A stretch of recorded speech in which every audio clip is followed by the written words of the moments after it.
நம்மளை பத்தி, நம்ம அரசியலை பத்தி, நம்ம பேச்சை பத்தி இந்த கிண்டலும் கில்லியமா பேசிட்டு தானே இருப்பாங்க. அவங்க எல்லாருக்குமே என் சைடுல இருந்து ஒரே ஒரு ரிக்வெஸ்ட். என்னவா இருக்கும்? எனக்கு என்னடா தெரியும், கேளுடா. தயவு செஞ்சு நிப்பாட்டிராதீங்க. என்ன சொல்ற? தயவு செஞ்சு கண்டினியூ பண்ணுங்க. நீங்க தான் என்னோட எனர்ஜி ஃபோர்ஸ். நீங்க பேசிக்கிட்டே இருங்க, பேசிக்கிட்டே இருங்க, பேசிக்கிட்டே இருங்க. செக்கில ஆட்டம் சுத்தமான உருட்டு. Welcome to great Kirikalan magic show. எல்லாத்துக்கும் தூக்கி தூக்கி காட்டணும். என்ன பாரு, ஆனந்த் பாரு. போதுமா?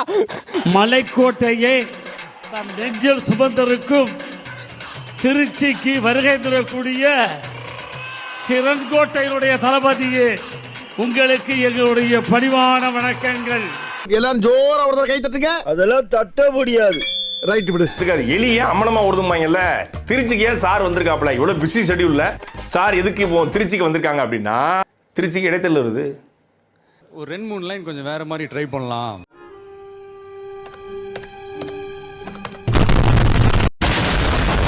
மலைக்கோட்டையை தன் நெஞ்சில் சுமந்திருக்கும் சிறன்கோட்டையினுடைய தளபதியே, அப்படி போங்க, அங்க போங்க. தம் அடிக்கிறான் பாருங்க, அவன்கிட்ட புலம்புங்க. கொஞ்ச நேரம் போயிட்டு போங்க.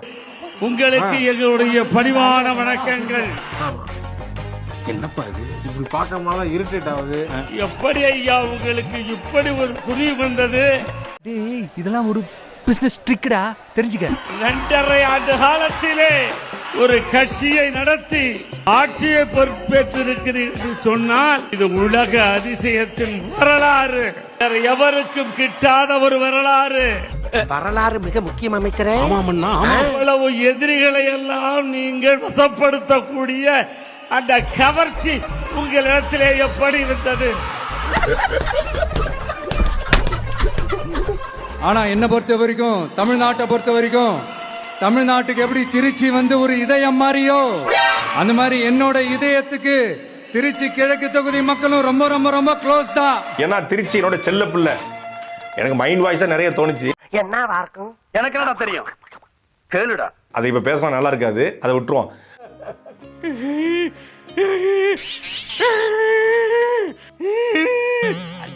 பைத்தியம் ஆயிட்டானே. ஏன் நாமெல்லாம் கோட் சூட்லாம் போடக்கூடாதா? அதிகாரம் செய்யறவங்களும் ஆதிக்க சக்திகளும் மட்டும்தான் கோட் சூட்லாம் போடணுமா? அப்பெல்லாம் எதுவுமே கிடையாது. ஏன் நாமெல்லாம் கோட் சூட்லாம் போடக்கூடாதா? அதிகாரம் செய்யறவங்களும் ஆதிக்க சக்திகளும் மட்டும்தான் கோட் சூட்லாம் போடணுமா? அப்பெல்லாம் எதுவுமே கிடையாது. இதெல்லாம் யாரா உன்கிட்ட கேட்டா? யாரா நீ? புது முதலமைச்சருக்கு ஒரு புதுவிதமான ஒரு ப்ராப்ளம் இருக்கு. ஃபோபியான்னு சொல்லுவாங்க. யாரு எதை பத்தி பேசினாலும் தன்னை பத்தி தான் பேசுறாங்க அப்படிங்கிற ஒரு நினைப்பு. நான் என்ன கலர் கலராவா போட்டு வரேன்? 2 கலர். நம்ம எல்லாரும் மனசு மாதிரியே பிளாக் அண்ட் ஒயிட். ஐயோ, ஒரு பைத்தியக்கார பைலட் அந்த நாடு மக்களும் மாட்டிட்டு படுற பாடு. அதனால இப்ப மக்கள் என்கிட்ட என்ன சொல்றாங்க அப்படின்னா, இந்தப்பா விஜய், நீ எங்களுக்காக உழைக்கிறதுக்காக வந்திருக்கிற, அந்த வேலையை மட்டும் பாரு, உன்னை பத்தி பேசுறவங்கள நாங்க பாத்துக்கிறோம். எந்த மக்கள் சொன்னா? இப்படி கேளு. சொல்லுடைய கருப்புட்டி தாங்கவே உண்மையில கொடுக்கல உம்மா தெரியாது. அடிச்சுனா தலை துண்டா போயிடும். விடுங்க சகல. என்னடா சகலங்கற? மேட்ருக்கு வாங்க. எப்ப சொன்னாங்க? இதுதான் மேனிபுலேட் பண்றது. அதாவது சொல்லுங்க. இப்பவும் சொல்றேன், அரசியல் ரீதியா சொல்றேன், 2 பேருக்கு நடுவுல தான் போட்டியே. சும்மா ஒன்னு டிவிக்கு, இன்னொன்னு டிஎம்கே. தேர்தல் பரப்புரில் டிஎம்கேக்கும் டிவிகேக்கு தான் போட்டி. சரி, அதனுடைய கேம்பெயின் ஸ்ட்ராட்டஜிங்களா? தேர்தலில் வென்ற பிறகும் டிவிகேக்கும் டிஎம்கே தான் போட்டியா? ஏன்? உள்ளாட்சி இது வரப்போதில்ல. அம்புட்டியும் கேட்கிறான். திமுகவும் மற்றும் பலரும் ஒன்னா சேர்ந்துகிட்டு இந்த விஜயோட ஆட்சி வந்துடக்கூடாதுன்னு சொல்லி ஒரு கூத்து ஒண்ணு பண்ணாங்களே, அந்த கடைசி 5 நாள். அடாடாடாடாடா, அது வதந்தியாம்பா. வதந்தியா, உண்மையே கிடையாதான். உண்மையிலே திமுக தலைவர் ஸ்டாலின் அவர்கள் அப்படி நினைச்சிருந்தா தாவேக்கா இன்னைக்கு ஆட்சிக்கு வந்திருக்காரு. அடுத்து இந்த ரியாலிட்டியை மறந்துட்டு இந்த ரீல்ஸ் போடுறது,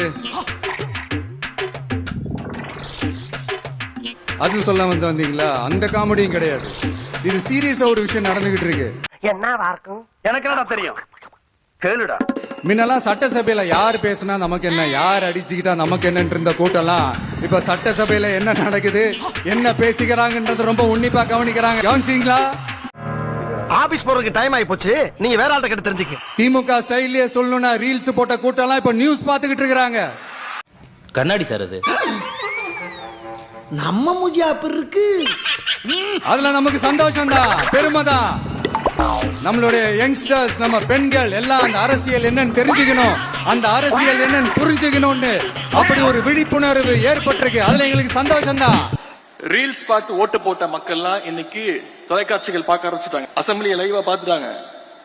அசம்பிளில நம்ம எவ்வளவு ஓட விட்டோங்கிறதையும் பார்த்து ரசிச்சுட்டாங்க.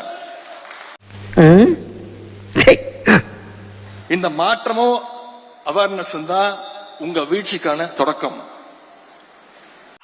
இப்படிப்பட்ட நம்ம தெய்வங்களை, இப்படிப்பட்ட நம்ம மக்களை தற்குறின்றது. தாவைக்கா தலைவர் விஜயாக மக்களை மேனிப்புலேட் பண்ணாரத நம்ம நல்லா பார்த்தோம். முதலமைச்சரா மாறியும் அவர் மக்களை மேனிப்புலேட் பண்றாரு. அந்த மேனிப்புலேட் பண்ணக்கூடிய வித்தை இருக்கு பாருங்க, அந்த வித்தைய அந்த ரசிகர்கள், அந்த தொண்டர்கள், தாவைக்காவுடைய ஓட்டு போட மக்கள் ரசிக்கிறாங்க. இந்த கவர்ச்சியில மயங்கி மக்கள் நமக்கு ஓட்டு போட்டுட்டாங்க. சரி, கவர்ச்சியில் ஜெயிக்காம நீங்க எதை வச்சு ஜெயிச்சீங்க சொல்லுங்க பாப்போம். இந்த கவர்ச்சியில மயங்கி மக்கள் நமக்கு ஓட்டு போட்டுட்டாங்க. நான் என்ன கவர்ச்சியை காட்டுக்கு நான் என்ன, அது என்ன நான் என்ன அப்படின்னு விடுறாப்புல. நான் என்ன கவர்ச்சி நடிகையா, நான் என்ன சில்க் சுமிதாவா, நான் என்ன சன்னி லியோனா, அதானே அர்த்தம். ஒரு முதலமைச்சர் பேசுற மாதிரியா பேசுறீங்க? என்ன பண்ணீங்க உங்களுடைய ஆட்சியில? டாஸ்மாக்ல இருந்து அடிச்ச அந்த பணத்தை, ஊழல் செஞ்ச அந்த ஃபைல க்ளோஸ் பண்றதுக்கு அலைஞ்சீங்க. ஆனா இந்த விஜய் மக்களுக்கு தொந்தரவா இருக்கிற அதே டாஸ்மாக க்ளோஸ் பண்ணா. மக்களுக்காக டாஸ்மாக் கடையே இழுத்து முடிக்கும். டாஸ்மாகே மொத்தமும் 3 சொல்லிட்டு இருக்காப்ல. 717 கடை, அதுலயும் பல கடை திறந்திருக்கு. அதை சொல்ல மாட்டேங்கிறீங்களா? இந்த சட்டம் ஒழுங்கு அது சரியில்லை, இது சரியில்லைன்னு சொல்லி திமுகவும் மற்றும் பலரும் மாறி கூவுறீங்க. மாடல் அரசுன்னு சொல்றீங்களே, அதுல என்ன செஞ்சு வச்சுட்டு போயிருக்கீங்க? ஒரு ஊரு விடாம, ஒரு தெரு விடாம போதைப் பொருள் கலாச்சாரம் அப்படியே ஸ்ப்ரெட் ஆகி கொட்டி கிடக்குது. திமுக ஆட்சியில சட்டம் ஒழுங்கு சரியில்லை, திமுக ஆட்சியில கஞ்சா எல்லாம் இருக்கு அப்படின்னு தெரிஞ்ச மக்கள் தான் உங்களுக்கு ஓட்டு போட்டிருக்காங்க. அது அப்பவே இனிஷியல் ஸ்டேஜ் அதை நீங்க கண்ட்ரோல் பண்ணிருந்தீங்கன்னா இத்தனை பெண்களை இழக்க வேண்டிய ஒரு சூழ்நிலை ஏற்பட்டிருக்குமா? எல்லாத்தையும் பண்ணிட்டு பழிய தூக்கி ஏன் மேல போடுறாங்க. அந்த ஆளுக்கு ஒரு ஆளு போய் தேர்தல் முடிஞ்சிருச்சு, நீதாயா முதல்வர்னு போய் சொல்லி